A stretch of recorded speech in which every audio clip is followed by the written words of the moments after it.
இங்கே பாருங்களேன், நான் ஒரு நாளு துணி கட் பண்ணி வைக்கலாமே, தைக்கிறதுக்கு அப்படின்னு சொல்லி எடுத்து போட்டேங்க. எடுத்து போட்டு பார்த்தா சவுண்டு வெளியில கேட்கல. என்னடா இது வெளியில சத்தம் கேட்குதேன்னு பார்த்தா, ஒருத்தன் வந்து கதவ திறந்தான். எங்க வீட்டுக்கு மேல வாடகைக்கு இருக்கிறவன் தான். வந்து கதவ திறந்தான். சரி ஏதோ மேலே போறான் அவளுக்கு அப்படின்னு நினச்சிட்டு இருந்தேன். தடவி தடவி கேட்ட பூட்டின மாரியே அங்கன நின்னுட்டு இருந்தாங்க. எதுக்கு இவன் நின்னுக்கிட்டே இருக்கான் அப்படின்னு சொல்லிட்டு அங்கிட்டாக்க திரும்பி துணியெல்லாம் கட் பண்ணி எடுத்து வச்சுட்டேங்க. ஒரு 1/2 வந்து பார்த்தா, மரத்த பிடிச்சிட்டு மரத்து மேல ஏறுற மாரியே நின்னுக்கிட்டே இருக்கான் ரொம்ப நேரமா. என்னடா 1/2 மணி நேரமா நின்னுக்கிட்டே இருக்கான், ஏன் போல? எதையும் கீழ கீழ போட்டானோ? அப்படின்னு சொல்லிட்டு வேகமா வந்து, "ஏன்பா இங்கேயே நின்னுகிட்டு இருக்க?" அப்படின்னேன். ஒண்ணும் இல்லக்கா" அப்படின்ட்டு நின்னுகிட்டு இருந்தான். மறுபடியும் மரத்து மேல கால வச்சுட்டு இருந்தான். "என்ன படிக்கட்டு தெரியலையா? குடிச்சிட்டு வந்திருக்கியா?" அப்படின்னு கேட்டேனா, "ஆ இல்லக்கா" அப்படின்ட்டு அப்படியே நின்னான் கம்முனு. உடனே "இரு உன் பொண்டாட்டிய கூப்பிடுறேன். அவ படிக்கட்ட காட்டுவா பாரு" அப்படின்னு சொல்லிட்டு, எங்க பாப்பாவ விட்டு அவங்க ஒய்ஃப கூப்பிட சொன்னேங்க. அது வந்து கூட்டிட்டு போயிடுச்சு மேல. நானும் சரி இதுக்கப்புறம் எங்க தைக்கிறதுன்னு எடுத்து போட்டுட்டு படுத்துட்டேங்க.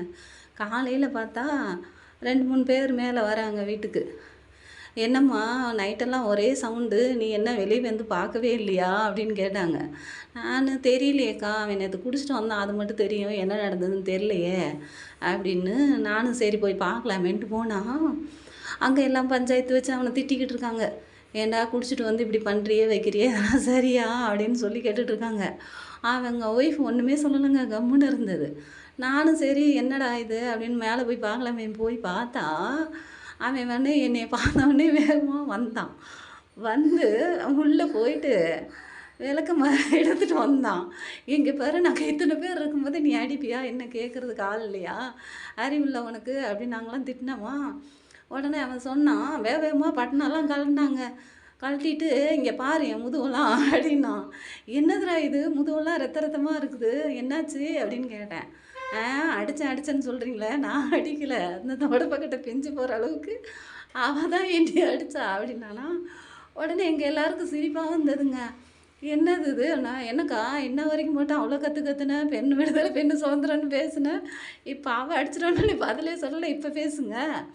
ஆம்பளைய அடிக்கலாமா?" அப்படின்னு கேட்டான். உடனே நாங்க ஒண்ணுமே சொல்லலங்க. "ஏன்க்கா அப்படி பார்க்குறேன்னா?" "இல்லடா அவளால முடியுது, எங்களால முடியலையேன்ற ஒரு வேதனை தான்" அப்படின்னு சொல்லிட்டு இறங்கி வந்தவன். அதுக்குள்ளயும் திரும்பி பார்த்தா அவங்க அக்கா வருது, அந்த பொண்ணோட அக்கா. "என்ன இத யார் கூப்பிட்டது?" அப்படின்னு கேட்டான். உடனே அந்த அக்கா சொன்னாங்க, "நான் தான் நைட்ல என்னாச்சோன்னு ஃபோன் பண்ணி கூப்பிட்டேன்" அப்படின்னாங்க. அது வந்து நைட்டெல்லாம் அவன் தங்கச்சி அடிச்சது, பொண்டாட்டி, பகல்லாம் அவங்க அக்கா.